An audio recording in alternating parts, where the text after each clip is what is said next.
Thank you for joining me here today, and what a beautiful day it is, and welcome. Now, Father Mike, you were speaking the other day on your clip to the comments that some people make that they believe that the Mass is boring, that they get nothing out of Mass, and you were saying to them, you said, my invitation to you is this, to resolve never again to waste your priesthood, but to exercise your priesthood in worship. I'm glad you said those words, never again to waste your priesthood. You see, I'm being called to consecrate the Eucharist, and I have been for over 20 years, and I have been praying to Mary to help me on this call, and Mary has been. And I would like to share some of those revelations with you today. Now, some people were saying to you, Father Mike, that they could find God with family, with friends, in nature. And you were saying, yes, that's true. But God has shown us how to worship, and God wants us to participate in the Eucharist with God. So I was speaking to Mary about this, and I said to Mary, yes, people can pray in nature to God, just like they can in the church. And I said to Mary, they can pray for friends, for the world, for those in need. But I said, we can pray in the church for that too. And I said to Mary, please help me find a way to help people come to church. And Mary said to me, you know the answer. And I said, no, I don't, Mary. That's why I'm asking you. I don't know the answer. And then Mary put the word Eucharist in my mind, and I started to think about how they shared Eucharist in the very ancient church, in the very beginnings.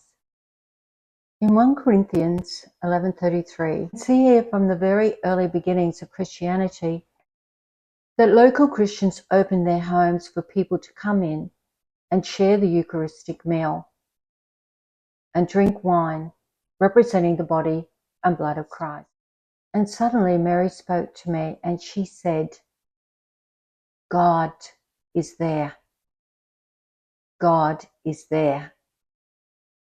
And I realized what she was saying was God was in all those who are gathered sharing in the Eucharist.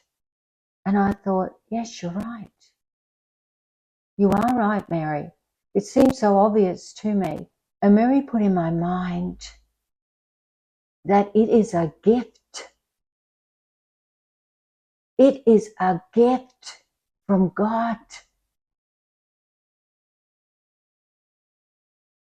That God wants us to share intimately in that relationship with God. That God is showing its great love through the sacrifice of his Jesus for us. God is there saying, you are my treasured children. I have loved you with an everlasting love, and I want to give this gift to you so we can participate in this together. For I am your God. Like Father Mike says, what does a lover want to do for you?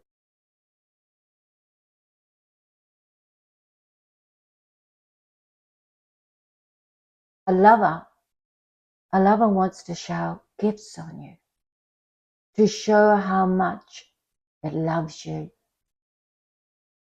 to bring you joy and happiness through their presence. God is there. God is a gift.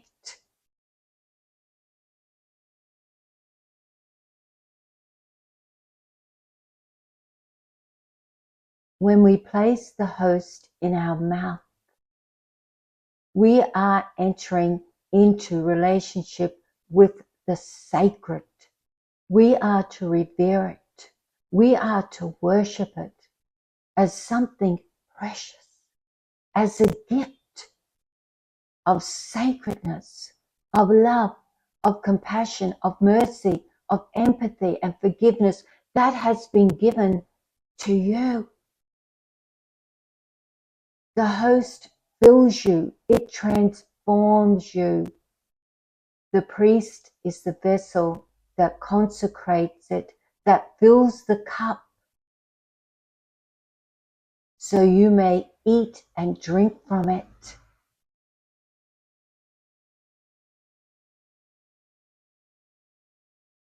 Do not take for granted something that has given everything for you and still does. This sacredness is to be revered, is to be seen for what it is. And when you go into that presence and we come back and we kneel with the host in our mouth, we have entered into a sanctified presence. It is a beautiful thing.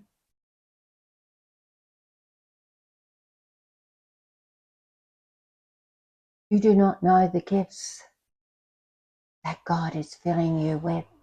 You think that you are walking around and that gift means nothing when you receive it. I want to promise you it does.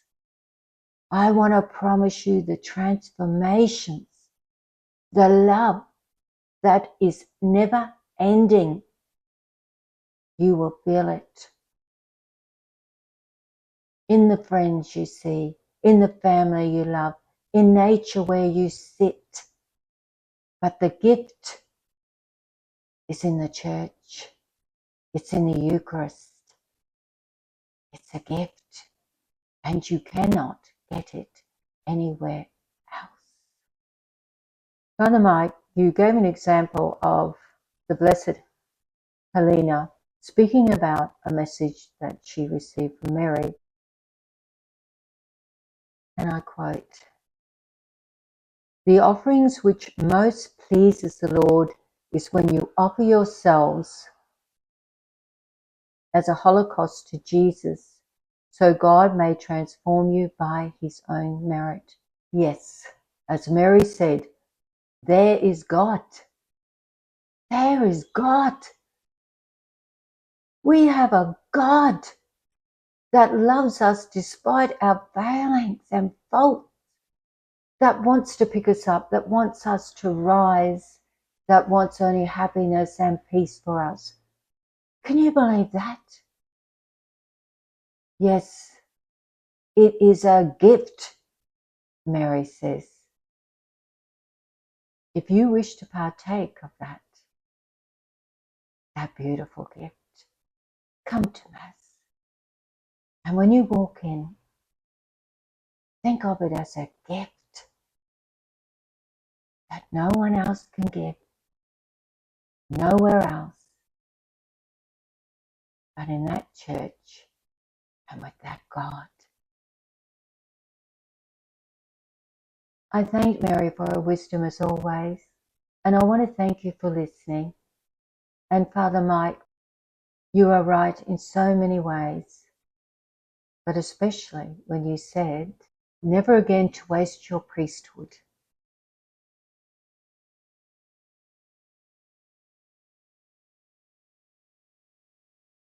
But to exercise your priesthood in worship. And that is what I'm doing. I will always be exercising that role of priesthood that God has called me to do. Thank you so much for listening. I come in Christian love, and I pray I have helped some people today, and I hope you have a wonderful day. Thank you for listening.